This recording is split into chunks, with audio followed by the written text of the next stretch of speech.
ఒక అడవిలో కుందేలు గొర్రె ఇద్దరు ఫ్రెండ్స్. ఇద్దరు అడవిలో నడుచుకుంటూ వెళ్తున్నారు.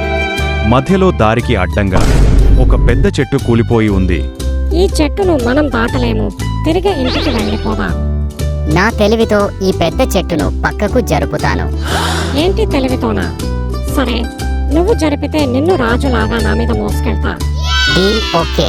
అంతలో అటుగా ఒక ఏనుగు వస్తుంది. నువ్వు అడవిలో అందరికంటే బలవంతునివి అని విన్నాను, నిజమేనా? నాకంటే బలవంతునివా? నాకంటే బలవంతునివా? అయితే ఒక పోటీ పెట్టుకుందాం. ఈ దారికి అడ్డుగా ఉన్న చెట్టును నువ్వు పక్కన పెట్టు, నేను దాన్ని మళ్ళీ అదే ప్లేస్లో పెడతా అంది. సరే అంది కోపంతో. ఏనుగు ఆ చెట్టును తీసి పక్కన పెట్టింది. ఇప్పుడు నీ ప్రతాపం ఏంటో చూపించు అంది కోపంతో. కుందేలు ఆ చెట్టును బలంగా ఎత్తుతున్నట్లు నటించింది. అమ్మ బాబోయ్, ఎంత బరువుగా ఉంది ఈ చెట్టు! నువ్వు చాలా బలవంతునివి. నీతో పోటీ పడినందుకు నన్ను క్షమించు. అడవి మొత్తం వెతికినని అంత బలవంతులు ఎవ్వరు ఉండరు అని ఏనుగును పొగడసాగింది. ఆ పొగడ్తలకు పొంగిపోయిన ఏనుగు అక్కడి నుండి వెళ్ళిపోయింది. చూసావా ఎలా మాయ చేశానో?